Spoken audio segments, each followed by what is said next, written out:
एक बहुत ही प्राचीन समय की बात है, जब पृथ्वी पर मनुष्य तो था, लेकिन उसमें अभी मैं पैदा नहीं हुआ था। न उसे कुछ पाने की लालसा थी और न ही कुछ खोने का डर था। न भविष्य की चिंता थी, न अतीत का बोझ था। तब मनुष्य चलता था तो केवल चलता ही था। तब मनुष्य सोता था तो केवल सोना ही होता था। उस समय ध्यान कोई विधि नहीं था। उस समय ध्यान जीवन की स्वाभाविक अवस्था थी। एक बहुत ही प्राचीन कथा है। सुना है, हिमालय की घाटी में एक वृद्ध ऋषि रहता था। लोग उसे चमत्कारी बाबा कहते थे, पर वह हंस देता था और वो कहता था, मैं कुछ करता नहीं हूं, जो होता है मैं उसे होने देता हूं। एक दिन एक युवक उसके पास आया। आंखों में प्रश्न था, हृदय में बेचैनी थी, और उसने पूछा, जीवन में शांति कैसे मिलेगी? ऋषि ने कुछ नहीं कहा, बस सामने बहती हुई नदी की ओर इशारा किया। नदी बह रही थी, न कहीं पहुंचने की जिद थी और न कहीं रुकने की इच्छा थी। युवक कुछ समझ ही नहीं पाया। ऋषि बोला, जब तुम नदी जैसे हो जाओ, तब यह प्रश्न अपने आप गिर जाएगा। और यहीं से मेरी कल ध्यान शुरू होता है। मित्रों, मैं जब अपने जीवन की ओर देखता हूं, तो मुझे याद आता है, मैं भी खोज में था। मैं भी कुछ पाने की खोज में था, कुछ बनने की खोज में था।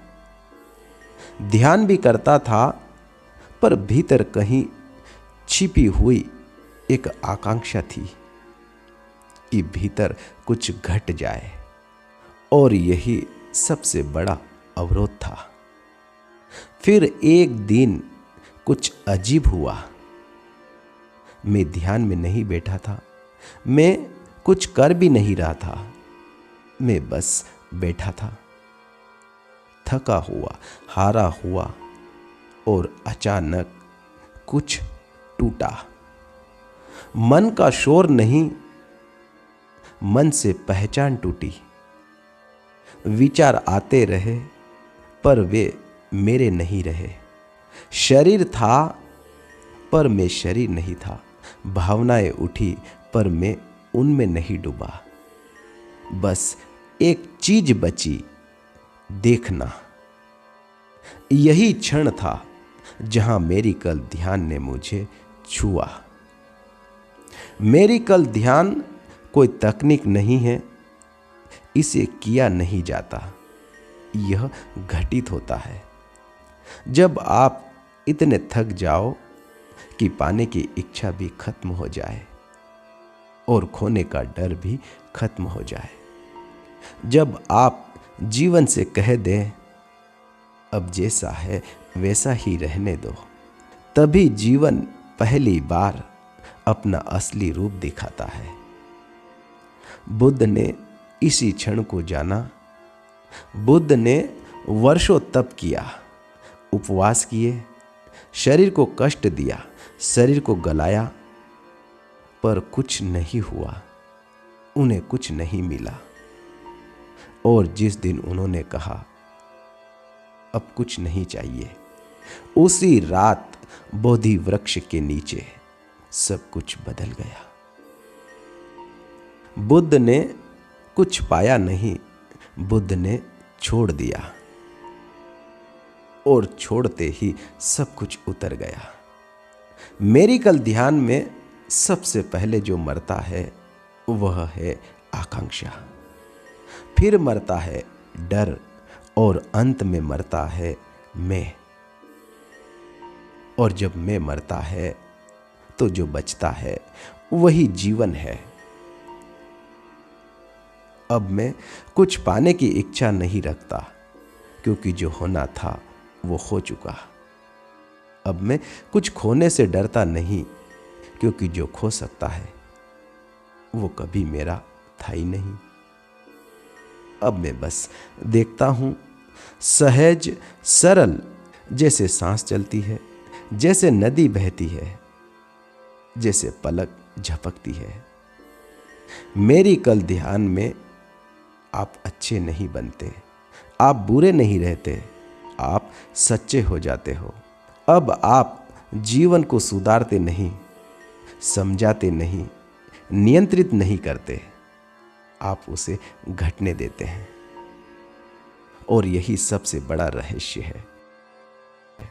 पुराणों में एक कथा आती है। एक राजा था, उसके पास सब कुछ था, धन, सत्ता, सम्मान, फिर भी वह दुखी था। एक दिन एक फकीर से मिला। राजा ने पूछा, मेरे पास सब कुछ है, फिर भी शांति नहीं। फकीर हंसा और बोला, क्योंकि तुम मैं से भरे हो। राजा ने पूछा, तो खाली कैसे हूं? फकीर बोला, जैसे हो वैसे ही रहने दो। राजा को गुस्सा आया, पर कुछ दिन बाद थक कर उसने सच में छोड़ दिया। और उसी क्षण राजा नहीं बचा, केवल जीवन बचा। यही मेरी कल ध्यान है।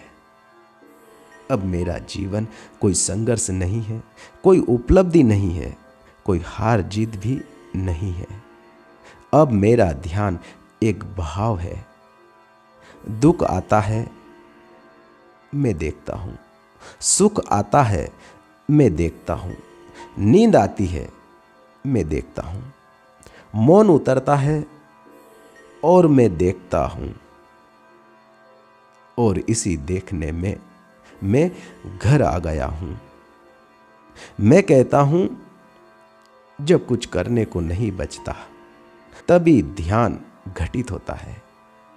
मेरी कल ध्यान अंतिम ध्यान है, इसके आगे कोई ध्यान नहीं। ये वहां ले जाता है जहां साधना भी गिर जाती है। अब मैं किसी को ध्यान नहीं सिखाता, मैं बस अपनी स्थिति में जीता हूं। और जो तैयार होता है वो देख लेता है।